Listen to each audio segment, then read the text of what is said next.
Hello viewers, স্বাগতম জানাচ্ছি study টুরে আরও একটি নতুন পর্বে। আজকের পর্বে আমরা চলে এসেছি একটি নতুন বিষয় নিয়ে। পঞ্চম শ্রেণী পড়া এদেশেই মানুষ, গুরুত্বপূর্ণ শব্দের অর্থ এবং কিছু কিছু বিপরীত শব্দ। তাহলে চলো পড়াটি শুরু করা যাক। বন্ধুরা, আমরা চলে এসেছি। এখানে কিছু গুরুত্বপূর্ণ শব্দার্থ রয়েছে, চলো সেগুলো আমরা পড়ে ফেলি। কিছু গুরুত্বপূর্ণ শব্দার্থ: কবি, যিনি কবিতা লেখেন। কবি কাকে বলা হয় আমরা কিন্তু সকলে জানি। যিনি ছোটখাটো বা বড় কবিতা লেখেন তাকে কিন্তু বলা হয় কবি। দেশ অর্থ রাষ্ট্র। দেশ অর্থ কি? রাষ্ট্র। তোমরা অবশ্যই কিছু গুরুত্বপূর্ণ শব্দার্থগুলো অবশ্যই খাতায় তুলে নিবে। এগুলো হচ্ছে এই দেশের মানুষ গল্পের। পেশা অর্থ কাজ। কাছাকাছি অর্থ নিকটে বা একই একই জায়গায়।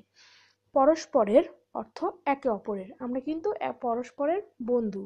আর তোমরা যদি আমাদেরকে বন্ধু বানিয়ে নিতে চাও, অবশ্যই সাবস্ক্রাইব করে পাশে থাকা বেল আইকনটি বাজিয়ে দিবে। শ্রদ্ধা, সম্মান করা। ভারী, খুব। ভারী শব্দের অর্থ কি? মানে ভারী বলতে অনেক কিছু বোঝানো যায়। এটা কিন্তু ওই ভারী না যেটা অনেক ওজন।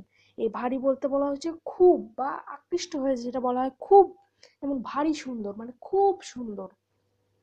ধাঁচের অর্থ অন্যরকম।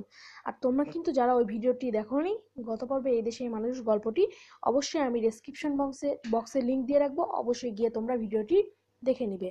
তাহলে চলো আমরা এবার চলে যাচ্ছি কিছু গুরুত্বপূর্ণ বিপরীত শব্দে।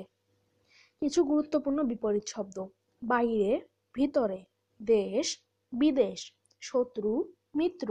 শত্রুর বিপরীত শব্দ মিত্র বা বন্ধু। মিত্র বন্ধু একই বিষয়। বাঙালি, অবাঙালি, সার্থকতা, ব্যর্থতা। নিকটে, দূরে। নিকটে মানে আমরা শিখে এসেছি কাছাকাছি, মানে নিকটে। এখানে নিকটে মানে কাছাকাছি, অবশ্যই বিপরীত শব্দ হবে দূরে কোথাও, অবশ্যই দূরে। সার্থকতা, অনেকে সার্থকতা লাভ করে, অনেকে ব্যর্থতা লাভ করে। এটা কিন্তু সহজে একটি বিষয়। আর অবশ্যই আমাদের ভিডিওটি ভালো লাগলে আমাদের চ্যানেলটি অবশ্যই সাবস্ক্রাইব করবেন এবং পাশে থাকা বেল আইকনটি বাজিয়ে দিবেন। ধন্যবাদ। আর নেক্সট ভিডিও পর্যন্ত সকলে সুস্বাস্থ্য কামনা করে বিদায় নিচ্ছি আজকের মতো। আসসালামু আলাইকুম।